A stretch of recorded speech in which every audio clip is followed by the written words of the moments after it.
Reka nsubire ndabaramutse mwe banywanyi mukurikira imboneshakure yacu ari nayo yanyu Shiramatsiko TV. Ni imboneshakure imwe rudende dushikiriza inkuru n'ibiganiro utaronka ahandi. Uyu ni umwanya w'amakuru agezweko ari kuvugwa ngaha mu gihugu c'u Burundi. Twabateguriye amakuru atandukanye kandi ahambaye ariko aravugwa ngaha mu gihugu c'u Burundi, cane cane ariko turaza kwibanda ku makuru ari kuvugwa mu gisoda, aho abahoze barwana muri Exfab bariko baravuga ko bariko bararenganywa ku buryo bukomeye cane, kuko ibibanza bihambaye nka byose bisigaye bihabwa abarwanye muri FTD. Ibiriko biratera agahinda abasoda barwanye muri Exfab bakabona ko amasezerano yarusha leta y'igihugu c'u Burundi irongowe na General Evariste Ndayishimiye itigeze iyubahiriza habe na gatoya. Bakavuga ko rero nibibandanya gutya ibintu bishobora kuzaba bibi cane ngaha mu gihugu c'u Burundi, kuko abahoze barwana muri Exfab barafise agashavu gakomeye cane kandi bakabona ko ata mpamvu bagakwiye kwigezwa inyuma, kandi bari basezeranye ko ibibanza bihambaye ngaha mu gihugu c'u Burundi bazaja babisangira n'abahoze barwana muri Exfab ndetse n'abarwanye muri CNDD FDD. Byose twabateguriye tugiye kubashikiriza mu idonido ry'aya makuru. Tubibutse ko ino mboneshakure yacu ari nayo yanyu Shiramatsiko TV yibanda ku makuru aba ari kuvugwa cane cane ku gateka kazina muntu, aba ari kuvugwa mu cibano, aba ari kuvugwa mu mutekano, aba ari kuvugwa muri politike, aba ari kuvugwa ku mbuga ngurukana bumenyi ndetse n'andi yose mutamenye mwa mwaranyejejwe turatohoza amaze tukabashikiriza idonido. Wifuza kuzaja aba mu mbere bashikirwa n'inkuru n'ibiganiro bene nk'ibi, ico usabwa nta kindi, niba utaravyonda kuri sabone aka ni karyo keza ko guvyondaho kugira ngo ko dushizeho amakuru n'ibiganiro bene nk'ibi ujye uba uwa mbere mu gushikirwa navyo. Turi batatu kuva mu ntango y'igisirikare c'u Burundi, ni twebwe twenyine tutari abasirikare byashitse tukagenwa kuba abajejwe igisirikare muri leta. Abandi bose bigeze kuzezwa ayo mabanga bari abasirikare. Turi bande twaje ayo mabanga, twatwaye ayo mabanga kuva ryari gushika ryari? Inyishu nziza ni Zeno Nicayenzi, ari we wa mbere yabaye umunyamabanga wa leta ajejwe kwivuna abansi kuva mu mwaka w'1962 gushika mu mwaka w'1963. Emmanuel Ntahomvukiye yabaye umushiranganje wo kwivuna abansi kuva muri 2015 gushika muri 2020. Ariane Tribati Mutabazi yagenwe mu mabanga y'umushiranganje wo kwivuna abansi kuva muri Ruheshi 2020 gushika ubu ngubu. Ubushiranganje bwo kwivuna abansi bwatanguye ryari, bwaje ryari, n'ici bwungura abanyagihugu ngaha mu gihugu c'u Burundi? Ubushiranganje bwo kwivuna abansi bwatangujwe Uburundi bwikukiye muri Mukakaro 1962. Umudasigana Zeno Nicayenzi niwe yajejwe ayo mabanga ubwa mbere nk'umunyamabanga wa leta ajejwe ico gisata. Ico gihe Burundi nta gisirikare by'ukuri bwari bufise. Zeno Nicayenzi bisa nk'uko ari we yubatse igisirikare c'u Burundi mu ntango yacu, aho leta ihindukiye mu mwaka w'1963. Petero Ngendandumwe agasubirira Andre Muhirwa. Zeno Nicayenzi yaciye asubirirwa na Kapiteni Michel Micombero. Nk'uko twamaze kubibona muri iyo myaka, umunyamabanga wa leta ajejwe igisirikare siwe yari ajejwe gendarmerie. Ibyahavuye binatera gusharirikana no guhangana hagati y'inzego. Mu mwaka w'1967 izo nzego zarafatanijwe zigira igisirikare kimwe c'u Burundi. Kuva mu mwaka w'1963 gushika muri Rusama 2015 umushiranganje wo kwivuna abansi yamye ari umusirikare. Byahindutse muri Rusama 2015 nyuma yo guhunga kwa General Major Potential Gaciye ubwenge. Guhera ico gihe umushiranganje wo kwivuna abansi ni umusivili. Ingufu z'umushiranganje wo kwivuna abansi zaragabanuwe cane mu kiringo ca gatatu ca Perezida Nkurunziza, maze bubasha buhambaye ku gisirikare buhabwa umukuru w'igisirikare asigaye yitwa Chef de la FDNB kuva muri 2017, mu gihe mbere yari yitwa Chef d'Etat Major General de la FDN.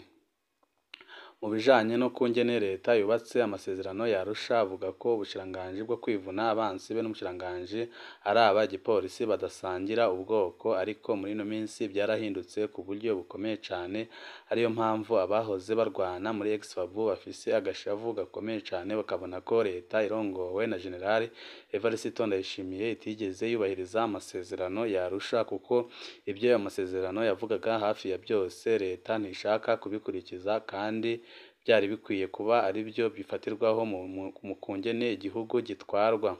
Kuva muri 2007 gushika muri 2015 umushikiranganji ajejwe umutekano yava mu bahoze bagwana muri FDD, hanyuma wo kwivuna abansi akava mu bahoze mu gisirikare ca cera ex-FABU, ariko muri no minsi siko bimeze, ibiriko biratera agashavu gakomeye cane abasoda bahoze barwana muri ex-FABU, bakavuga ko leta yabatesheje agaciro, kandi nabo bafise ubumenyi, kandi n'ibiri mu masezerano ya Arusha ntago leta irongowe na General Evariste Ndayishimiye ndetse n'iy'umuhisi Petero Nkurunziza yasubiriye ntago zigeze zubahiriza ayo masezerano ya Arusha.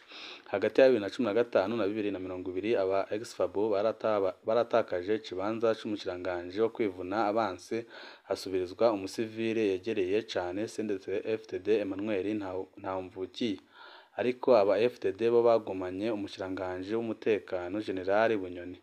Kuva muri Ruheshi 2020 ubushikiranganji bwo kwivuna abansi bwahawe umusivile yahoze mu mbonerakure Ariane Tribati Mutabazi, aho kugira ngo buhabwe uwahoze arwana muri ex-FABU, ahubwo babuhaye umusivile yegereye umugambwe uri ku butegetsi. Ubushikiranganji bw'umutekano bwo bwahawe umu FDD mbere banamwongera ubundi bushikiranganji bubiri. Abahoze muri FDD banaronse umushikiranganji wa mbere, iruhande yuko bafise umukuru w'igihugu be n'abayobozi bishikira biwe uko ari batatu. Abahoze muri FABU nta numwe basigaranye mu nzego zitwara igihugu, ibiriko birabatera agashavu muri no minsi gakomeye cane, bakabona ko ibintu bariko barakorerwa na leta irongowe na General Evariste Ndayishimiye ari ibintu biteye ubwoba cane, kandi akaba ari kumirwa bariko barakorerwa, mu gihe amasezerano ya Arusha yavuga ko ibibanza bihambaye byo mu gihugu bigaburwa n'abahoze barwana muri ex-FABU ndetse n'abarwanye muri FDD. None ubu ngubu ntago biriko biragenda gutya, mu gihe no mu bahoze barwana muri ex-FABU harimwo abafise ubumenyi buhambaye cane no kurenza abarwanye muri FDD, biriko birabatera agashavu gakomeye cane, bakabona ko leta itigeze bafata nk'abasoda bavuye muri FDD, kandi bose ari abasoda bamwe, kandi hakaba hari nabo abasoda bavuye mu gisoda ca cera ex-FABU barusha ubushobozi, ariko abari muri FDD akaba aribo bahabwa ibibanza bihambaye nka byose ngaha mu gihugu c'u Burundi. Igandagurwa rya General de Brigade Atanazi Karazura muri Ndamukiza 2016 riravugwa ko rifise ico ripfana n'ico kibazo. General Karazura yagandaguwe mu gihe hari ibihugu byari bimaze iminsi bisaba ko inyubako yavuye mu masezerano ya Arusha yo kubahirizwa, maze uwahoze mu gisirikare ca cera akaba ariwe azezwa ubushikiranganji bwo kwivuna abansi, nk'uko ubw'umutekano bwarimwo uwahoze muri FDD. General Karazura ariko ko yari akunzwe na Perezida Nkurunziza, kandi ko ari we yashobora kugenwa muri ayo mabanga. General Karazura na mugenzi we tutashimye kuvuga izina kubera umutekano we barakoze ibiganiro n'intwazangabo ikomeye yahoze muri FDD kandi yakora mu biro by'umukuru w'igihugu, nawe nyine nta zina dutanga hano. Ikiganiro cari gihagaze kuri ico kibazo nyine co guserukirwa muri leta kw'abahoze muri FABU. Hoba hariho abandi batavyerekwa mu bihangange byahoze muri FDD bikomeye cane, bibona ko hagenwe uwahoze arwana muri ex-FABU hari inyungu zabo zihambaye cane yari guca yangiza, ariyo mpamvu banze ko uwahoze arwana muri ex-FABU yagenwa muri ico kibanza. Ibyakurikiye birazwi. General Karazura yarishwe, mugenzi we bafatikanije ibyo biganiro yarahunze, kuko nawe yarariko arahigwa ku buryo bukomeye cane ngo yicwe, kuko nawe yari afise amabanga menshi yarazi, kandi yarariko arahigwa n'ibihangange bikomeye cane byo muri FDD, kandi bikavuga ko nyine nawe yadahunga yari kugenwa muri ico kibanza, kuko Perezida umuhisi Pierre Nkurunziza ariko arashirwaho igitutu n'ibihugu kugira ngo Bagene wahoze arwana muri Exfabo muri icyo kibanza ariyo mpamvu nawe yahunze kuko yabonaga ko Atanazi Karazura nawe yari amaze kugandagurwa akabona ko agumye mu gihugu nawe yaca agandagurwa nk'uko byagendeye mugenzi we. Iyi nyubako y'inzego urabye uko abahoze muri FDD baserukirwa mu nzego zihambaye z'igihugu irashobora kuzogwiza ukwinubana.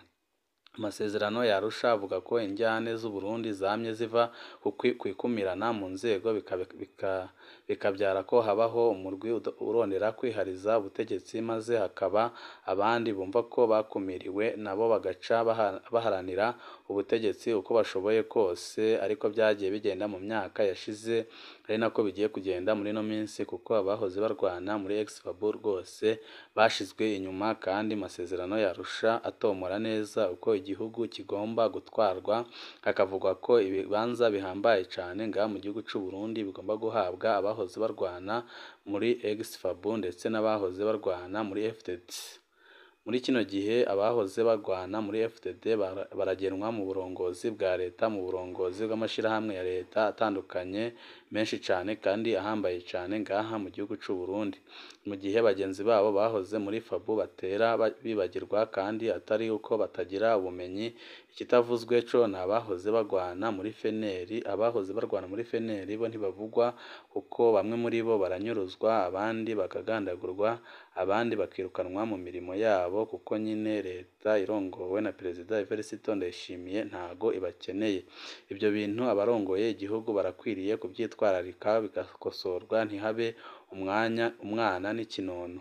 Ibi bintu rwose Perezida Evariste Ndayishimiye yarakwiye kubyitwararikaho cyane kuko birashobora guteza ikibazo gikomeye cyane ngaha mu gihugu cy'u Burundi, kuko iyo mu gisoda harimwo injyane no mu gihugu hagati injyane ziba zikomeye cyane kandi birashobora no guteza ikibazo gikomeye cyane abanyagihugu ndetse kandi birashobora no gutera ikibazo gikomeye cyane Perezida w'igihugu cy'u Burundi General Evariste Ndayishimiye, kuko abahoze barwana muri Exfabo ntibamubonamwo umuntu ubarabira ahubwo bamubonamwo umuntu urabira abahoze barwana muri FDD. Umwanya wacu ni ngaha duce dusezerera aya makuru twari twabateguriye. Wipfuza kuzajya ba mu mbere bashyirwa n'inkuru n'ibiganiro bene nk'ibi ducisha kuri mbonesha kure yacu no yanyu Shiramatsiko TV. Icyo usabwa nta kindi, niba utarabyonda kuri sabone aka ni kakaryo keza ko gubyondaho kugira ngo ko dushyizeho amakuru n'ibiganiro bene nk'ibi ujye uba uwa mbere mu gushikirwa nabyo. Ibihe byiza nibyo ndabipfurije.